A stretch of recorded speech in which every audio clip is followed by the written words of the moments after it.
शक्तिमान नई शुरुआत। प्रस्तावना सूरज की पहली किरण के साथ धरती पर एक नई ऊर्जा जाग उठी।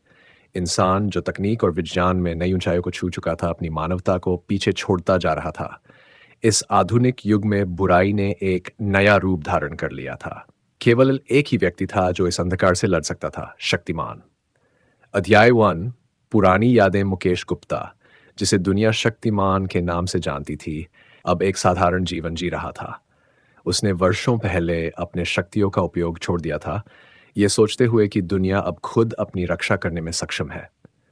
लेकिन यह शांति लंबे समय तक नहीं टिक पाई। रात के समय शहर में एक बड़ा विस्फोट हुआ। एक रहस्यमय वैज्ञानिक खालराव ने अपनी नई तकनीक आर्टिफिशियल डार्कनेस से पूरे शहर को अपनी मुट्ठी में जकड़ लिया।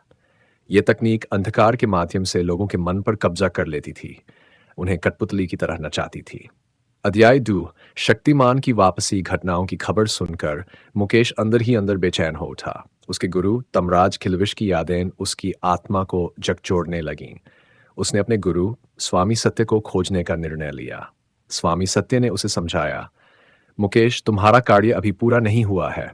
अंधकार फिर से फैला है और केवल तुम ही इसे रोक सकते हो। मुकेश ने अपनी शक्तियों को दोबारा जागृत करने का निर्णय लिया। उसने शक्तिमान का रूप धारण किया और अपने पुराने सूट को पहनकर एक बार फिर दुनिया को बचाने निकल पड़ा। अध्याय 3।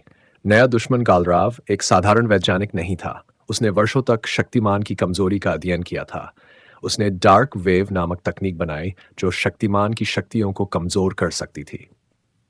इसके अलावा उसने एक अंधकार सेना तैयार की, जिसमें उन लोगों को शामिल किया गया था जो उसके नियंत्रण में थे। शक्तिमान ने शहर में हो रही अजीब घटनाओं का निरीक्षण करना शुरू किया।